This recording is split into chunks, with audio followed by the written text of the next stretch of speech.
ধন্যবাদ আপোনালোকে আহিছে আজি আকৌ নিৰ্বাচিত হোৱাৰ বাবে ভাৰতীয় জনতা পাৰ্টিৰ ৰংপুৰ মণ্ডলৰ সভাপতি হিচাপে নিৰ্বাচিত হোৱাৰ কাৰণে আপোনালোকে খবৰটো পাই আহিছে। তাৰ কাৰণে প্ৰথমে আপোনালোকক নিউজ চেনেলক মই ধন্যবাদ জনাইছো।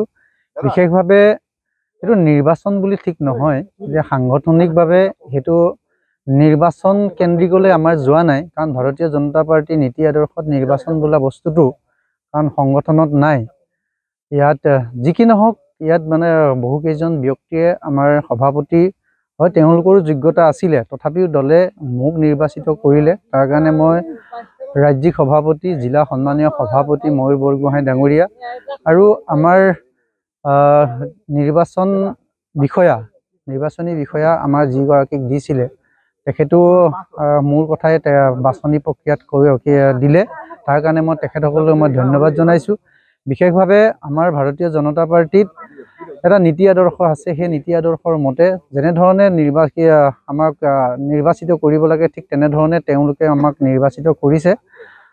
বিশেষভাৱে আমাৰ অনাগত দিনত যিটো পঞ্চায়ত নিৰ্বাচন আহিছে, আপুনি যিটো সুধিছে, পঞ্চায়ত নিৰ্বাচনত আমাৰ বহুতো কৰণীয় কাম আছে। সেই কৰণীয় কামৰ সাংগঠনিকভাৱে বহুত কৰণীয় কাম আছে। সেই সংগঠনটো আমাৰ যেনেধৰণে আমি আগবঢ়াই নিব লাগে, আমাৰ বিভিন্ন কাৰ্যকৰ্তা সকলৰ লগত আলোচনাৰ ভিত্তিত আমি আগবঢ়াই লৈ যাম। তাৰ কাৰণে আমাৰ পঞ্চায়ত বুলিয়ে নহয়, ২৬ৰ বিধানসভা নিৰ্বাচনৰ আমাৰ টাৰ্গেট আছে। সেই টাৰ্গেটটোত আমাৰ শিৱসাগৰ সমষ্টিৰ অধিক ভোটত আমি যেনেদৰে জয়যুক্ত কৰাব পাৰোঁ, তাৰ কাৰণে আমি সংগঠনটো শক্তিশালী ৰূপত আমি থিয় দিম।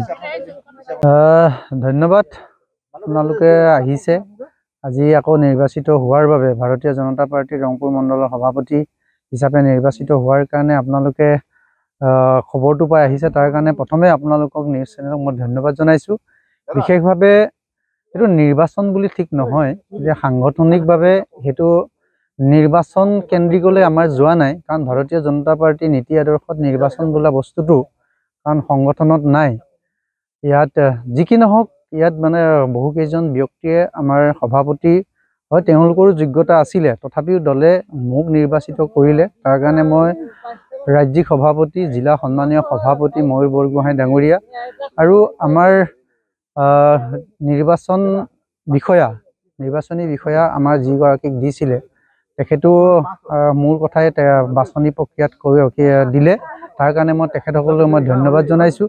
বিশেষভাৱে আমাৰ ভাৰতীয় জনতা পাৰ্টিত এটা নীতি আদৰ্শ আছে। সেই নীতি আদৰ্শৰ মতে যেনেধৰণে আমাক নিৰ্বাচিত কৰিব লাগে ঠিক তেনেধৰণে তেওঁলোকে আমাক নিৰ্বাচিত কৰিছে।